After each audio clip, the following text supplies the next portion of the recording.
પણ જીવવાનો શ્વાસ છે. આ વાતને સચોટ રીતે રજૂ કરતા કોઈ કવિએ સુંદર લખ્યું છે કે દુનિયાની બધી દોલત જો કૂવામાં નાખો તો પણ તંદુરસ્તી વગરનું જીવન છે બેકાર.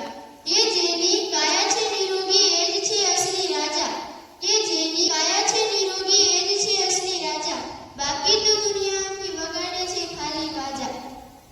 મિત્રો જરા વિચારો, આપણી પાસે કરોડો રૂપિયાની ગાડી હોય પણ તેમાં પેટ્રોલ જ ન હોય તો એ ગાડી કોઈ કામની ખરી?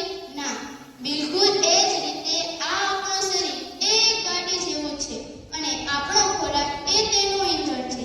જો આપણે એમાં ગમે તેવું જંક ફૂડ, પિઝા, બર્ગર કે કોલ્ડ ડ્રિંક નાખતા રહીશું તો આપણા સુંદર શરીરરૂપી ગાડી વહેલી જ અટકી જવાની. આજના આ ડિજિટલ યુગમાં આપણે મેદાન પર દોડવા જવાનું ભૂલી ગયા છીએ અને મોબાઈલ સ્ક્રીન સામે કલાકો સુધી બેસી રહીએ છીએ. આપણે વહેલી સવારે કુદરતના સાનિધ્યમાં ફરવા જવાનું છૂટી ગયું છે. જો આપણે આપણું ભવિષ્ય ઉજ્જવળ બનાવવું હશે તો આપણે યોગા, પ્રાણાયામ અને સાદા પૌષ્ટિક આહાર તરફ વળવું જ પડશે. સ્વાસ્થ્ય એ કોઈ એક દિવસની વાત નથી પણ દરરોજની સારી આદતોનો નિચોડ છે.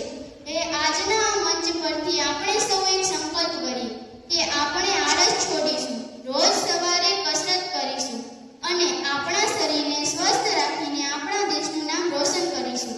મારી આ વાતને વિરમતા પહેલા બસ બે પંક્તિઓ તમારી સમક્ષ મૂકું છું કે રોગ મુક્ત શરીર હોય ને મનમાં હોય ઉત્સાહ તો દુનિયાની દરેક બાજી જીતી જાય છે ઇન્સાન. આવો સૌ સાથે મળીને સ્વસ્થ